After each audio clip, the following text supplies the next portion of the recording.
Кистеш. Здравствуйте, дорогие коллеги!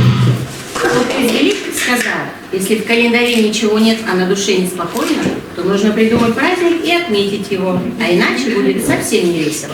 Ну а нам с вами сегодня ничего придумывать не надо. Сегодня 24 октября наш профессиональный праздник – День библиотекаря. С чем мы вас и поздравляем!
Без балды, он даже мире еще